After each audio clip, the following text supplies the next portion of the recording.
ជំរាបសួរពុកម៉ែបងប្អូនអំពុំមានយាយតាទាំងអស់គ្នាថ្ងៃនេះអូនវិរិយា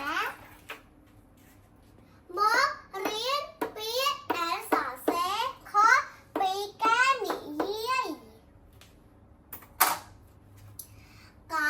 នៅជើងដកកណ្ដកណ្ដអុកកណ្ដនឹងរមិនមែនកណ្ដរត់ទេគឺកណ្ដលខជើងដកខ្នខ្នអុកខ្ននឹងរមិនមែនខ្នរត់ទេគឺខ្នល់ឆជើងដកឆ្នោឆ្នោអាប់ឆ្នាំក៏អុកក៏នឹងរមិនមែនឆ្នាំក៏រត់ទេគឺឆ្នាំកលសាមួយចង្បោសម្បោសម្បោអុកសម្បោនឹងរមិនសម្បោរត់ទេគឺសម្បលហើយអុកហើយនឹងរមិនហរត់ទេគឺហលមកអ៊ីមីនឹងមិនមែនមីងទេគឺមីងក៏អាកានឹងមិនមែនកែងទេកែងហ្នឹងអីគេបងប្អូនកែងហ្នឹងកែងដៃនឹងឯងក៏ចង្រក្រក្រអាក្រែនឹងមិនមែនក្រែងទេគឺក្រែងតអាតែនឹងមិនមែនតែងទេគឺតែងលោកអេលេងនឹងលេងលេងនឹងអីគេបងប្អូនលេងនឹងលេងកំសាន្តក៏នៅចំលោកន្លោកន្លោអាកន្លានឹងកន្លែងមិនមែនកន្លែងទេកន្លែងនឹងអីគេបងប្អូនកន្លែងនេះកន្លែងនោះ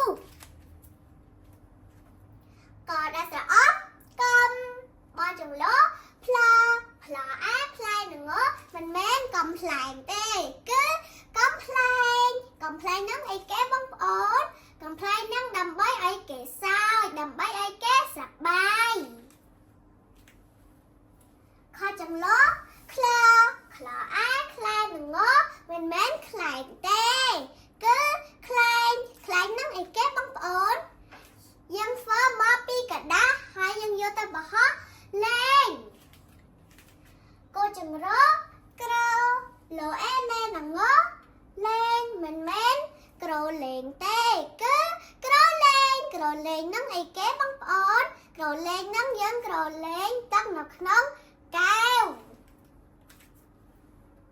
ថាចង្លោថ្លាថ្លាអាថ្លានឹងថ្លែងមិនមែនថ្លែងទេបងនៅចង្លោបន្លោអាបន្លែនឹងមិនមែនបន្លែទេគឺបន្លែនឹងអីគេបងប្អូនបន្លែនឹងដូចបន្លែម៉ាក់ឬក៏ប៉ាឬក៏បងប្អូនយើងបន្លែងគ្នាលេងចា